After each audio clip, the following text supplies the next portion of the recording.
I designed this apartment in Berlin of 69 square meters, which is 750 square feet from scratch. And in this video I will show you what exactly I did, how exactly I designed room by room. And in the end of this video I will show you and I will tell you what the price was and how long does it take to make that kind of project. So this apartment was empty, without any furniture. There was only white walls and wood flooring, and we weren't able to remove any walls, so we needed to keep this white walls concept and to make it minimalistic with Scandinavian design and to make it not boring by adding some colors and accents. So we have here this 2-bedroom apartment, and we have very narrow entrance hall, but with two great options to add some wardrobes. We have a bedroom for a kid and the main bedroom, and also we have two bathrooms. One is very small and one is the main bathroom, and we have that living space for kitchen and living room. It has a lot of space and enough space to place the kitchen from wall to wall. And we start from the entrance, and here I placed the wardrobe in that niche we have, and also I placed here the sliding doors,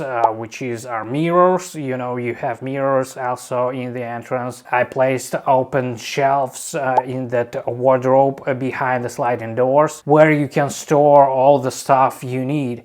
And this is exactly why I make this floor plan layout with 3D isometric view, because here you can see what exactly is happening. Because you see here I placed wardrobe, that closet, which is a wall-mounted closet, and below it I placed a poof, because we need some poof, you know, in the entrance, and we don't have enough space. It is very narrow entrance hall, and we need to place some poof, and we need to have some space to place shoes, and that's why I placed this wardrobe as a wall hanged, and I left the space below it. And here in this asymmetric view you can actually see what is happening, and behind the sliding doors you can also see these open shelves. And next we move to the main area, to the main living space. It is a living room plus kitchen, and here I placed the kitchen from wall to wall with two columns on each side. One of that is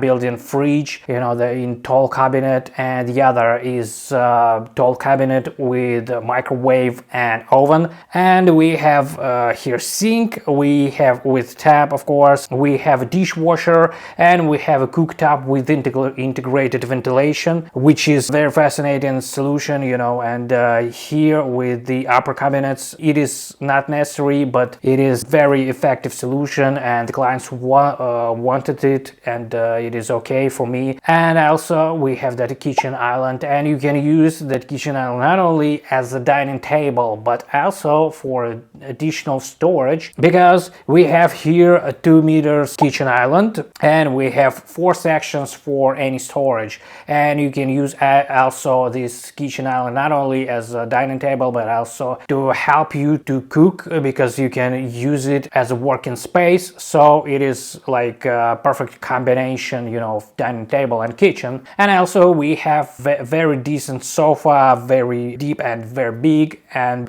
we have a TV stand at front of it. And you know, I'm not a big fan of these small TV stands, not so long. I prefer longer TV stands, but here we don't have enough space, you know. If we will place long TV stand, it will be difficult, you know, to move, and we need to consider the flow, and that's why I placed this TV stand from Muuto. And actually from Colorful Accents I used one company, Muuto from Denmark, to use their color, cherry red color for Colorful Accents, which is exactly what I used for accents. And you see here counter stools and coffee table and TV stand in one cherry red color, so the color will be the same, you know, very close to each other. And here, you know, to keep that concept of white walls, we kept the white walls, but I used that neutral colors of light wood and beige, and added marble for kitchen. And and the color palette was very neutral and with that colorful accents. And when I saw it for the first time, this TV stand, you know, and I was like, oh my god, I need to use it because it is like a perfect combination of light wood plus cherry red, and the color is very stunning. And I combine it with the TV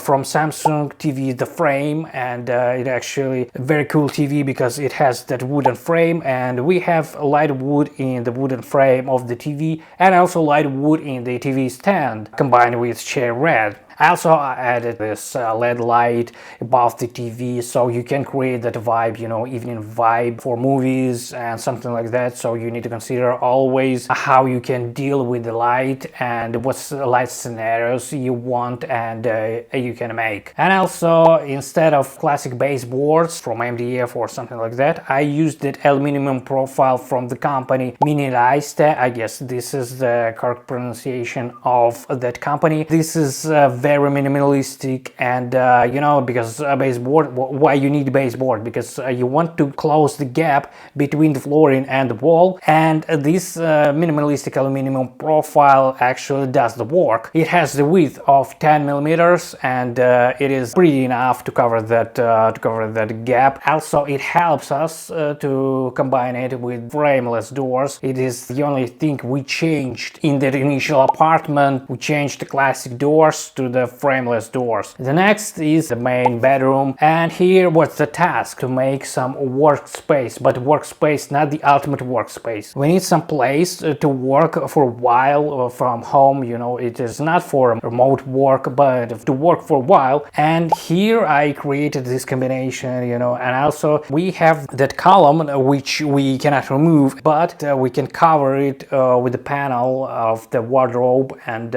create wardrobe from wall to wall. We have two sections for both partners, and also in the middle we have that workplace. It is small behind the pocket doors, so you can always open it, work there a little bit and close it. And the most interesting stuff that we used that green color, but it is not a solid color. We wanted to make it more cohesive. That's why we used one wood veneer for the inner part and the outside for the facade parts, but we toned this exact wood in green color, and it helps to create that you know, relaxing vibe.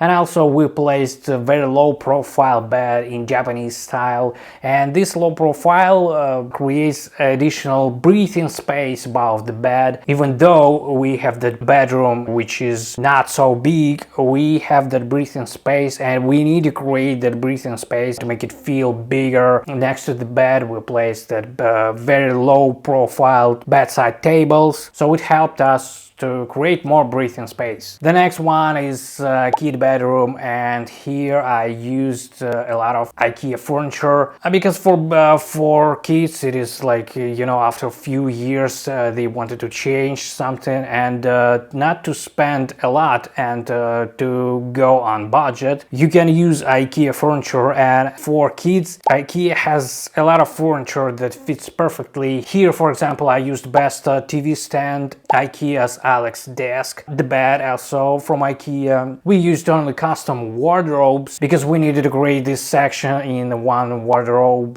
for phone or something else for quick access from the bed. And also all the shelves are from IKEA. And here I used neutral color palette, but I added, you see, some orange accents to make it more playful, but the overall vibe is more calm, you know, and relaxing with neutral colors. And also I added this LED light above the TV and above the bed to create some specific vibe, you know, for relax and to have multiple lighting scenarios. Next we move to the bathroom, the main bathroom, and here we can make more because we can add something. We we can construct something in the bathroom, you have more freedom. Here we at first we created this drywall construction because we needed to place the pipes to be concealed from the another bathroom, which will be laundry room, and we needed to conceal it, and we built that drywall construction, and we used this construction to create niche for shampoos and all the washing stuff you need in the fast access. And instead of making it white as it usually goes with the bathrooms, we created it dark. It creates, you know, very relaxing atmosphere there. We have vanity with the tap mounted on the top of the vanity. Also, we concealed the toilet button. It is a very interesting solution when you just remove the panel of the button and use the same personal tile to create this concealed button. And we have this closet, very big closet, and with two sections. One section is for cleaning, you know, you can put there Dyson vacuum cleaner and something like that for cleaning, and the other section is for washing, for toilet papers and all the liquids and all the stuff you need. And the last one is laundry room, and there we don't have too much space, but we placed that column of washing machine and drying machine, and we concealed all the pipes, water pipes and drain pipes, to make everything accurate and minimalistic. And this project took me around 5 weeks of work. I did around 50 sheets of technical drawings, and all the drawings for electricity, plumbing, walls, ceiling, flooring, lighting and light switches. And the price was around $2,800, and usually the price for the entire interior design project goes up to 5% of all the costs of implementation, so I guess it is a little bit spending, but you will have that plan, what to create, how to create, and the instruction for contractors and builders, so everyone will know what exactly they need to build. So this is how I designed that project, and if you like it, just hit the like button and tap subscribe to support my new channel and to motivate me to create more videos, some similar videos about my project or something else. And I'll see you in the next one.